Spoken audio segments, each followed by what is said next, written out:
Today on Katie. She calls herself the Martha Stewart of Marijuana. Meet the marijuana mom of Beverly Hills. Why she says vaporizing, eating, and cooking with pot saved her life. It gave me my life back with my children and my family. Then surprising revelations from Dame Helen Mirren. I know that you have a real thing for loose-side heels. Helen Mirren in a sex shop. I'm having a hard time picturing it. Plus, why didn't I think of that? women who turn dreams into reality with incredible inventions. Can I just say, yum? From Studio One in New York, it's Katie.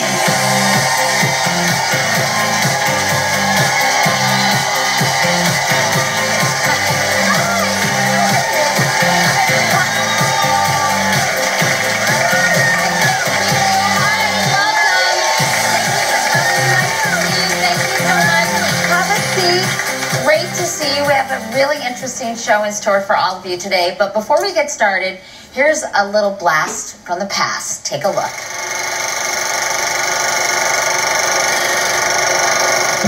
These high school boys and girls are having a hop at the local soda fountain. Innocently, they dance.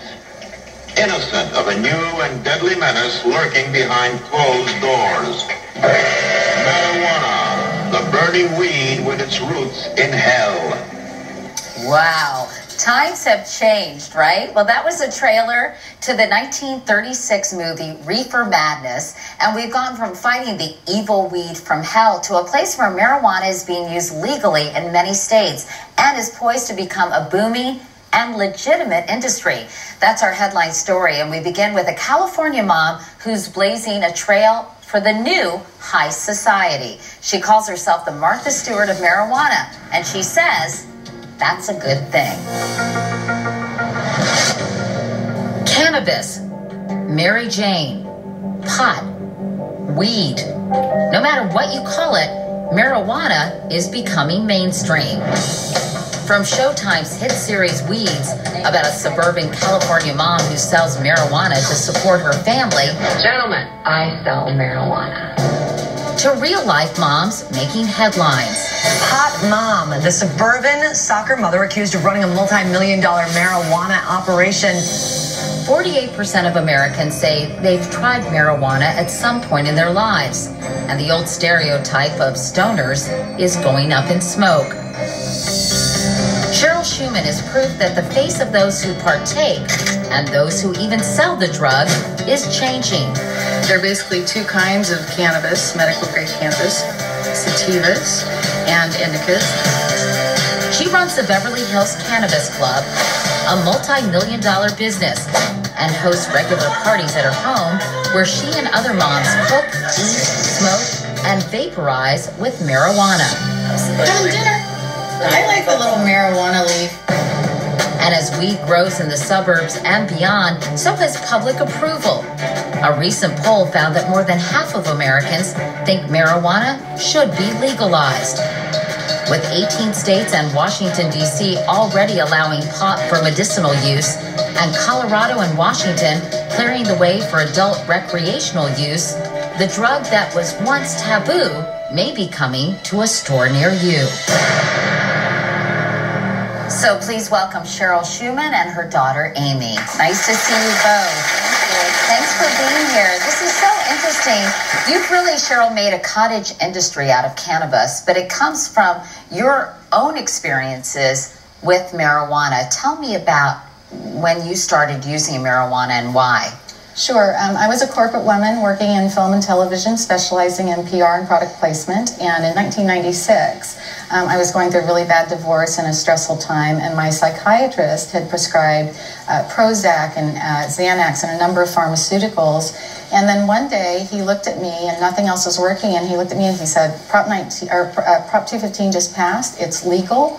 And lady, you need to smoke a joint. So really? He rolled one up for me and showed me how to do it because I had never even smoked a cigarette. I didn't drink. I'd never done drugs. And within 2 puffs, I was smiling and laughing for the first time, and I would rather have those side effects any day.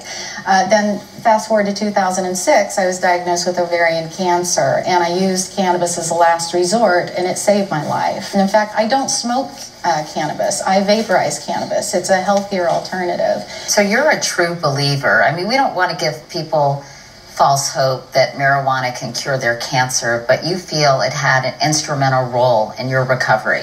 Agreed. I would never be a person to go out there and claim this is a miracle cure, stop everything you're doing. I don't believe that. I believe that it was a combination of different therapies, and it worked for me. Tell me how you turned from using marijuana to turning it into a multi-million-dollar business. How did that come about? Well, I juice the plant. I have cannabis juice every morning, which is actually a non-psychoactive way to use cannabis. It's specifically for tumor growth. And when I decided to use cannabis, I needed a lot of it. So we decided to do our own garden. So my daughter and I, we planned our garden. We planted our garden together right there with my tomatoes and zucchinis and everything else.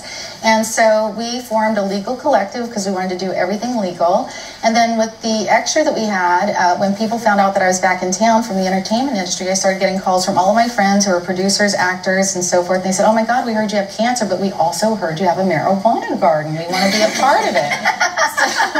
So, more importantly, I guess, right? And so then it was strange. The day I got back, I got a call from a friend of mine who was the executive producer of Wilfred, and he said, I need your plants for a TV series that we're doing. And that's when I realized, hey, there's a huge opportunity for a business here. And Amy, how is it for you? Your mom is sort of known as the Martha Stewart of marijuana. Is there any part of you that thinks this is a little strange? No, absolutely not. My mom is an amazing role model, and I consider her the modern day Pauline Sabin, the woman that overturned alcohol prohibition. And my mom is going to overturn marijuana prohibition, so this is historical. And it's like, I can't believe she's my mom at the same time. And how big a business is this for you, Cheryl? Because obviously it's been very lucrative.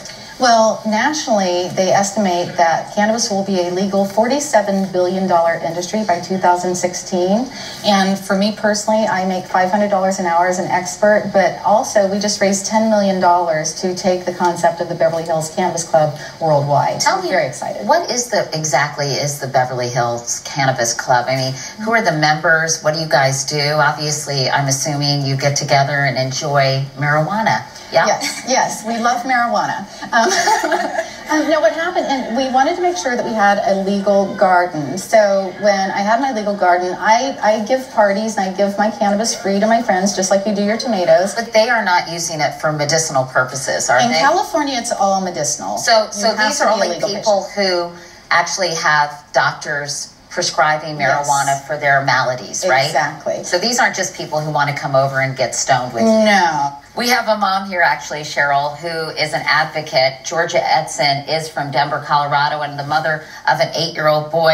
And Georgia, you know, I know in Colorado marijuana is legal, as we heard, for recreational in addition to medicinal use. So how did you start using it?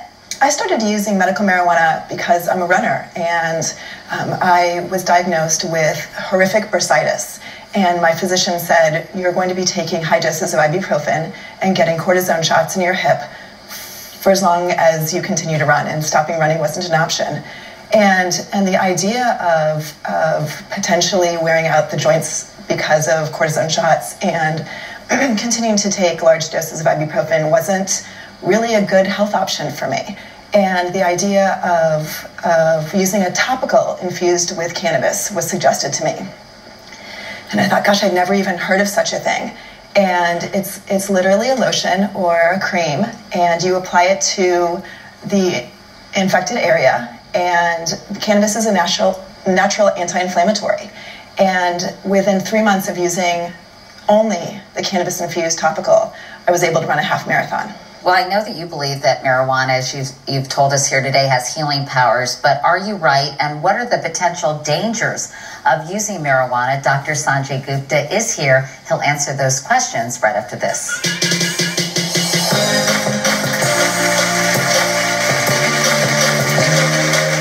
Up next, the controversial debate regarding marijuana. Is it a gateway drug? This is hypocrisy. It could potentially help people who really need it. The idea that it somehow tricks your brain to now try LSD, now try heroin, now try cocaine. There's just not evidence of that.